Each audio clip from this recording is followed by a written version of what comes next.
Welcome in study chemistry. आज हम लोग सॉल्यूशन चैप्टर के ही कुछ और टॉपिक के बारे में स्टडी करेंगे, जिसमें है type of binary solution. Type of binary solution के बारे में हम लोगों ने पहले पढ़ा कि बाइनरी सॉल्यूशन जो होते हैं तीन तरह के होते हैं: सॉलिड सॉल्यूशन, लिक्विड सॉल्यूशंस और गैसियस सॉल्यूशन।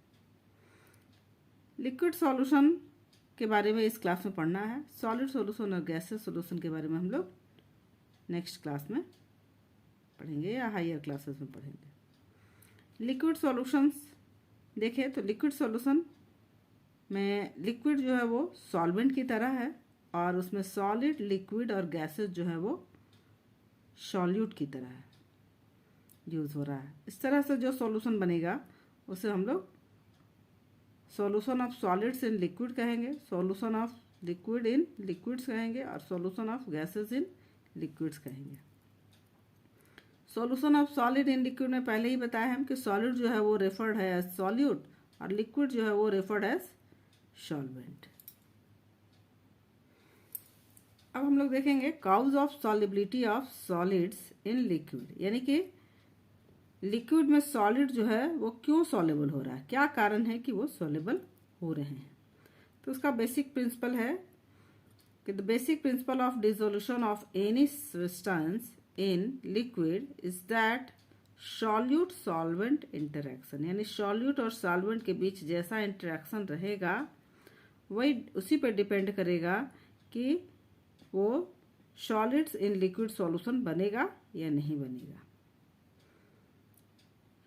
सॉलिड और सॉल्वेंट इंटरेक्शन कैसा होना चाहिए, तो आइदर भी सिमिलर यानी बराबर और ग्रेटर यानी कि ज़्यादा मैग्नीट्यूड में होना चाहिए देन किसके, तो सॉल्यूट सॉल्यूट और सॉल्वेंट सॉल्वेंट इंटरेक्शन के, यानी कि जो हम सॉल्यूट ले रहे हैं उसके जो पार्टिकल हैं उनके बीच का जो इंटरेक्शन है और सॉल्वेंट जो ले रहे हैं वो उनके बीच का जो इंटरेक्शन है उससे या तो बराबर होना चाहिए या ज़्यादा होना चाहिए, तब सॉल्यूट और सॉल्वेंट का इंटरेक्शन होगा और उसके बाद सॉलिड इन सॉल्यूशन फॉर्मेशन होगा।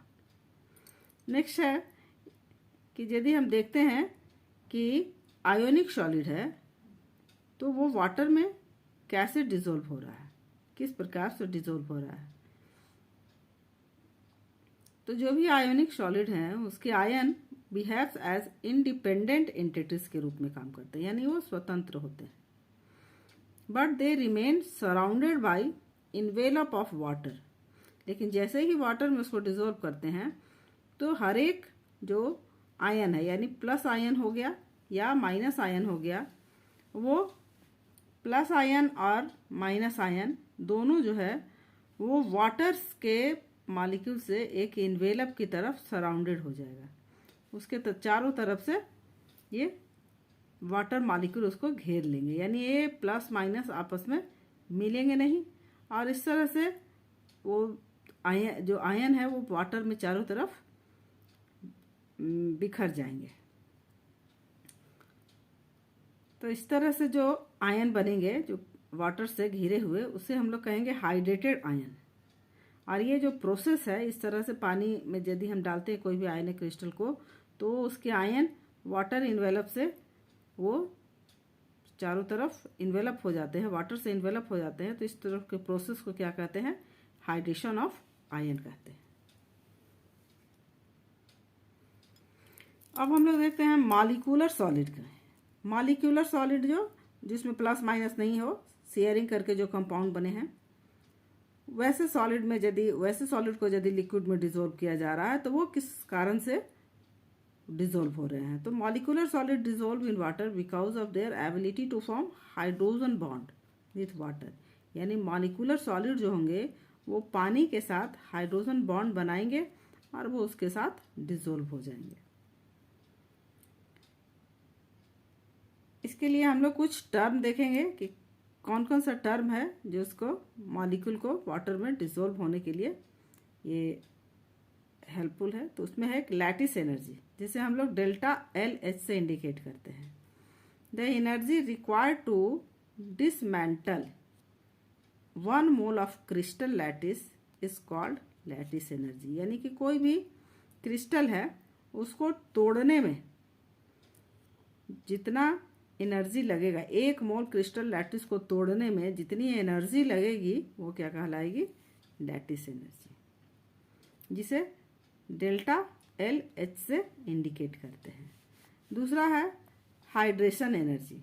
हाइड्रेशन एनर्जी को हम लोग डेल्टा हाइड्रेटेड यहाँ पे लिखे शॉर्ट फॉर्म में HYD, और H जो है वो इंथैल्पी के लिए है। जिसका डिफिनीशन है the energy released during hydration process is called hydration energy. यानी कि जब हाइड्रेशन हो रहा है, हाइड्रेशन प्रोसेस हो रहा है, तो हाइड्रेशन प्रोसेस हम लोगों ने पहले देखा कि जिसमें कोई भी आयन जो है वो वाटर से चारों तरफ इन्वेलप हो जाता है, तो उसको हाइड्रेशन प्रोसेस कहते हैं।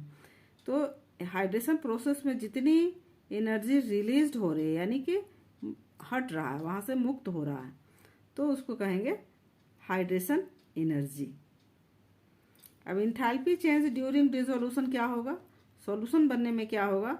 सॉल्यूशन बनने में ये जो लैटिस एनर्जी है और हाइड्रेशन एनर्जी, ये दोनों का सम करने के बाद ही हमारा कोई सॉल्यूशन फॉर्म होगा। ये टर्म जो है आप लोग को समझना है, इसका ये जो शॉर्ट फॉर्म है वो ध्यान देना है और इसका याद करना है। हो सकता है एग्जाम में इससे ऑब्जेक्टिव में क्वेश्चन आ सकता। नेक्स्ट हम लोग देखेंगे liquid, solution of liquids in liquid. यानी कि लिक्विड में लिक्विड मिला हुआ है। अभी हम लोग देखा कि लिक्विड में सॉलिड मिला हुआ था, अब देख रहे हैं लिक्विड में लिक्विड मिला हुआ है। तो क्या, कैसे, क्या रीजन है या किस तरह से ये डिसॉल्व होंगे? तो इसमें 2 कंपोनेंट जो है वो ज़्यादातर इमिक्सिबल कब होगा, यानी कि वो एक दूसरे में मिक्स नहीं होंगे, अघुलनशील रहेंगे। कब? तो जब कोई एक लिक्विड जो है वो पोलर होगा, यानी प्लस माइनस वाला, और एक जो है वो नॉन पोलर होगा, जिसमें एटम जो है वो कोवैलेंट बॉन्ड से जुड़े हुए हैं। तो इसमें एग्जांपल उसका है बेंजीन और वाटर। नेक्स्ट है कि the miscibility of the component में बी पार्शियल, यानी कम मात्रा में हो रहा है।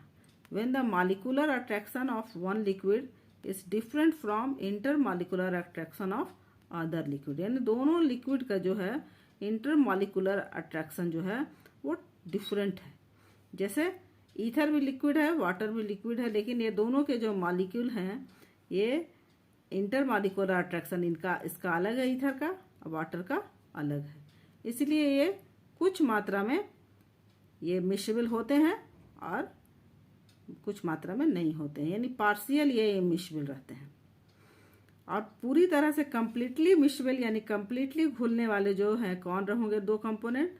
तो जब both component are same in nature, यानी कि दोनों का नेचर बराबर होगा, तो आपस में इस तरह से मिक्स हो जाएंगे कि पता नहीं चलेगा कि इसमें कौन कौन कंपोनेंट मिला हुआ है। जैसे बेंजीन और हेक्सेन दोनों लिक्विड है, इस तरह से ये देखें हम लोग। Causes of miscibility of liquid क्या है? क्या रीजन है कि जिसके वजह से वो मिसिबल है और कोई मिसिबल नहीं है, कोई पार्शियल मिसिबल है?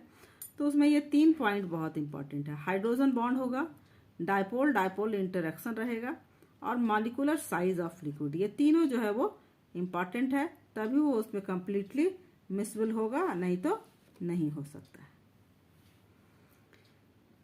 सॉल्युबल कब रहेगा? सॉल्युबल और मिसिबल 2 वर्ड हम लोग यूज करते हैं।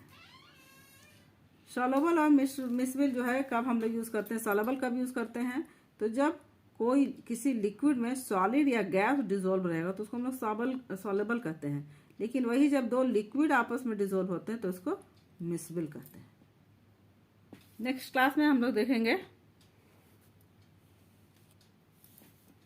solution of gases in liquid.